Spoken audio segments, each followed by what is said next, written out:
Good afternoon everyone and welcome to a new video on the channel. It's Tuesday the 22nd of February 2022 and tonight we're off back to the International Stadium. It is Gateshead versus Farsley Celtic in the National League North.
So how we get going to this game, we're now 3 points clear at the top of the National League North table as a result of that narrow win against Spennymoor at the weekend, while Farsley are currently bottom of the table but only 1 point behind Telford. So really big game at both ends of the table tonight. You'd think, looking at the fact that it's top v bottom and it's most goals scored versus most goals conceded, like, probably you'll get a lot of outsiders thinking, oh, it's going to be an absolute formality for Gateshead tonight, but it'd be totally wrong and naive of us to think like that. As I've said numerous times when we've gone to games like this, when we played Telford last month, this is the sort of game where in the past we've sort of been a bit renowned for being caught out, and it's vitally important, especially now that we don't allow that to happen again, especially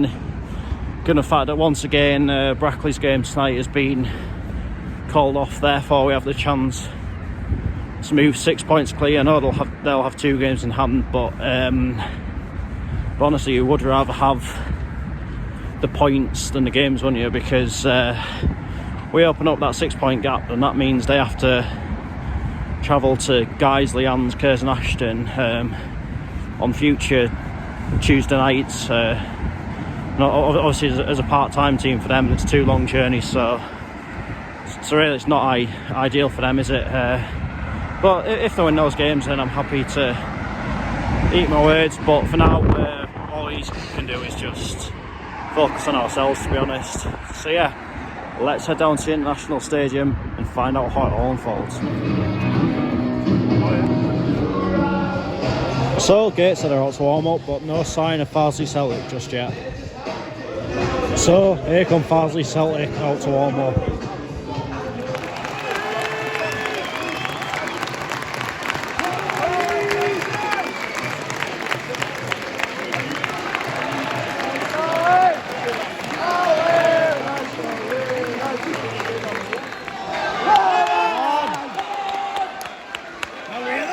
Get it in the box.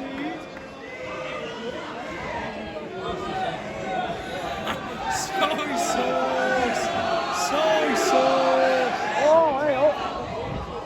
That's naughty. Get it! Come on! Jesus Christ. Come on! Come on!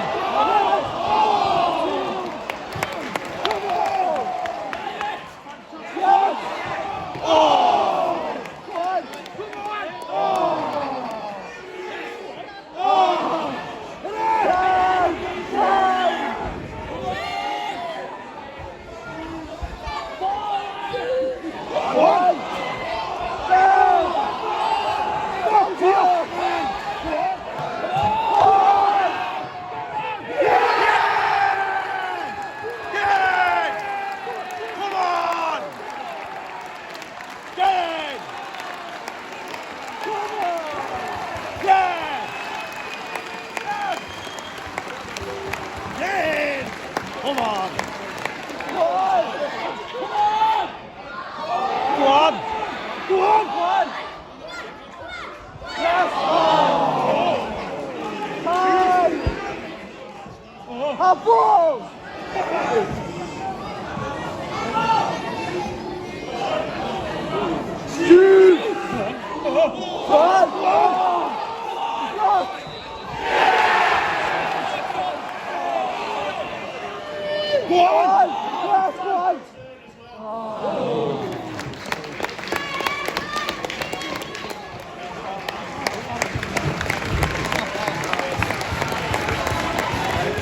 Half-time, Gateshead 1, Farsley Celtic 0. I would love to see the possession stats for this game so far.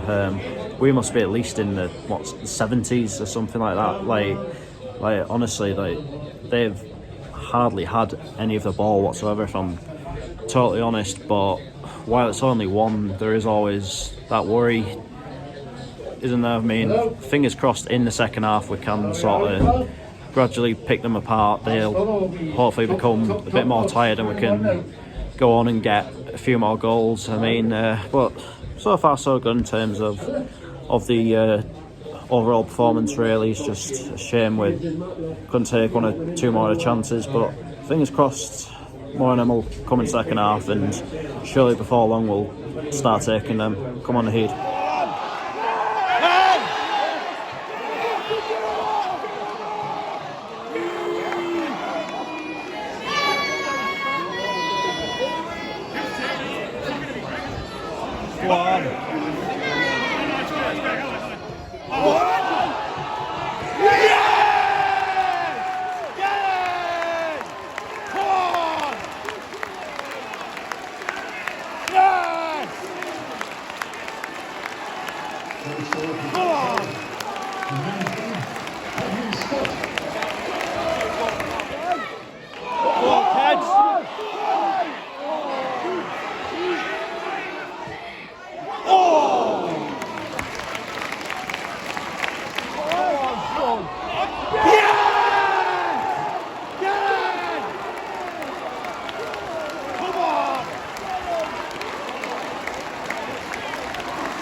Right, so 3 minutes of added time at the end of this game.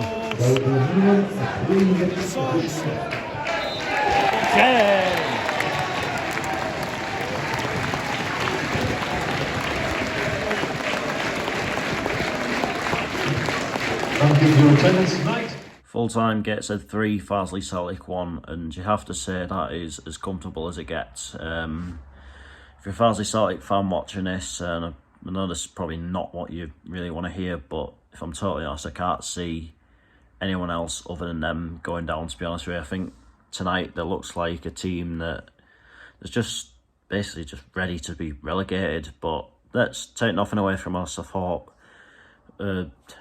overall that was a pretty sort of commanding performance from us there tonight, and you have to say the two goals we scored in the second half were both brilliant in their own sort of unique way. Obviously, the first one, the brilliant free kick routine. I don't think anyone was expecting that to happen. I think everyone was just basically expecting Greg Ollie to shoot, but he picked out Kedwin Scott, who fired it across the keeper. Then once again, another brilliant finish from outside the box from Adam Campbell, and that just goes to show when you've got a strike force that's that good, then you've got a pretty good chance in basically every game you play. But yeah, now that puts us 6 points clear at the top of the league, and you have to say now that basically sort of sets the challenge out to Brackley and Kidderminster to perform in when their games in hand come about, and see if they can catch us. But as I think basically everyone keeps saying, you'd rather have the points on the board than the games in hand, wouldn't you? So yeah, we're sort of in a very, very good position just now, and so now we move on to the weekend away to Telford, which will be another big game at both ends of the table, won't it? But we've just got to take it one step at a time. Like, we honestly, if we just keep doing what we know we can do in each game, then honestly we've got a pretty good chance in just about every game we play. So there's going to be twists and turns between now and the end of the season, but it's just like, I think literally all we can do is just focus on ourselves, like what we can do, how we can exploit the weaknesses of each team we play, what we sort of need to do to sort of nullify any strengths or any threats that the teams we're playing pose. As I've been saying from day one this season, like on our day we are good enough to beat anyone, and there just seems to be a real sort of belief about the place at the minute, but at the same time nobody's getting carried away, and and that sort of attitude will serve us well. Like, that's really is that straightforward. But anyway, that is that for this video. I'll be back tomorrow night with Spennymoor Town versus Riot Collier Welfare in the Durham Challenge Cup. So until then, take care, and I will see you later.